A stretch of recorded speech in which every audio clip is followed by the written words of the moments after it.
PDM की steering committee के इजलास के बाद अभी बताया जा रहा है कि जनवरी के एंड में लॉन्ग मार्च हो सकता है।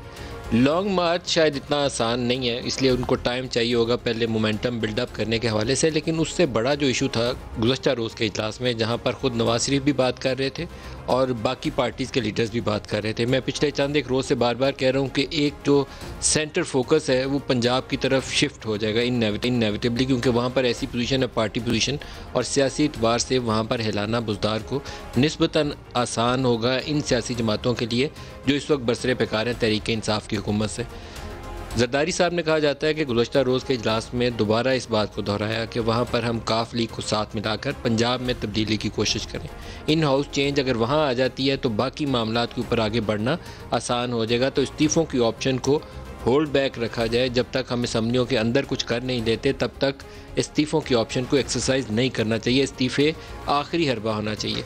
और ये भी कहा जाता है कि नवाज़ शरीफ साहब की तरफ से कहा गया कि अगर इनके इस मार्च और पीडीएम की तहरीक के नतीजे में नए इंतखाबात होते हैं तो जो भी पार्टी सामने आ जाए, वो नून लीग आए या पीपल्स पार्टी आए, वो बाकी जमातों को साथ मिला के हुकूमत कायम करे। ये मज़े की बातें हैं, क्योंकि ख्याली पुलाव पकाना बहुत आसान होता है, बाद में अमली तौर पर उसको शक्ल बनाना, उसका हुकूमत बनाना और सारों को इकट्ठा करना बहुत मुश्किल हो जाता है। तो ये बातें कल इजलास के अंदर एक्सचेंज हुई, आपस में डिस्कस हुई लीडरशिप लेवल के ऊपर।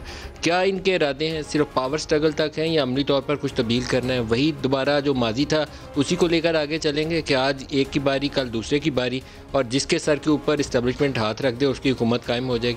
बाज़ खबरें अभी भी ये सुजेस्ट करती हैं कि बिहाइंड द सीन कहीं ना कहीं राब्ता साजी का अमल जो है वो भी चल रहा है। अब वो उसकी क्या शक्ल बनेगी और अल्टीमेटली क्या नतीजा निकलेगा, अभी कहना कबल अज़ वक्त है। प्राइम मिनिस्टर ने आज एक दो बड़ी इंपॉर्टेंट स्टेटमेंट दी हैं जो हम प्रोग्राम में आगे बढ़ेंगे तो आपको सुनवाएंगे। और पहली दफ़ा उनकी मुंह से हमें ये लफ्ज़ सुनने को मिले कि नेशनल डायलॉग होना चाहिए।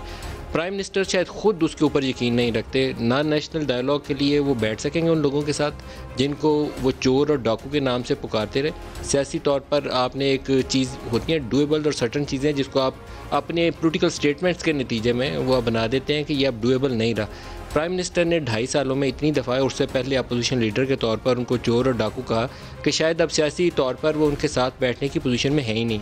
अगर ये मौका आ भी जाए, अगर ऐसी सूरत हाल पैदा हो जाए, तो आप उस सूरत हाल का तसव्वुर करें तो शायद पीटीआई को सूट नहीं करेगी कि जहां मेज़ के एक तरफ इमरान खान बैठे हों और सामने बैठे हुए शहबाज शरीफ से नेगोशिएट करें। उसी शहबाज शरीफ को जिसे वो मनी लॉन्ड्रिंग में पहले एक दफ़ा अंदर कर चुके हैं 90 रोज़ के लिए, और अब वो दोबारा अंदर है।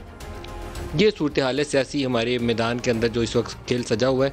शायद पाकिस्तान के लिए बहुत सारी चीज़ें इस वक्त नुकसान का बायस हो सकती हैं, क्योंकि 4 से 6 हफ्ते एक सियासी बेयकीनी का माहौल चलेगा और क्लियर कट डायरेक्शन नहीं होगी। तहरीक-ए-इंसाफ फुली इन कंट्रोल नहीं है इस मौके के ऊपर, क्योंकि उनकी मरकज़ में भी हुकूमत चंद वोटों के ऊपर खड़ी है और पंजाब की हुकूमत भी ऐसी खड़ी है। और अगर उसके ऊपर से इस्टेब्लिशमेंट हाथ उठा ले तो इस सिस्टम को धड़ाम से नीचे गिरते हुए शायद ज़्यादा देर नहीं लगेगी और हमें ये सूट नहीं करेगा। एक सिस्टमेटिक चेंज होनी चाहिए, आइन और कानून के मुताबिक आगे बढ़ने का रास्ता होना चाहिए।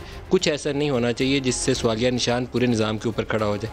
प्राइम मिनिस्टर का जो नेशनल डायलॉग के ऊपर स्टेटमेंट है, दिखाइएगा जी। हम तो कभी भी पीछे नहीं हटे थे नेशनल डायलॉग से। बेस्ट जगह तो पार्लियामेंट है। तो मुझे तो पहले दिन मैंने तो कहा था मैं क्वेश्चन टाइम करने के लिए तैयार हूँ, जो मर्जी आके मेरे से सवाल पूछो, कि हमारा इंटरेक्शन होना चाहिए। हमारी जमहूरियत चलेगी तब जब डिबेट्स अच्छी हो। नेशनल डायलॉग का मतलब डिबेट ही। तो वो तो जो बात करते हैं वो आ जाते हैं कि जी हमारी केसेस माफ़ करो, और केसेस हमने नहीं बनाए। हमें तो कोई इतराज़ नहीं है।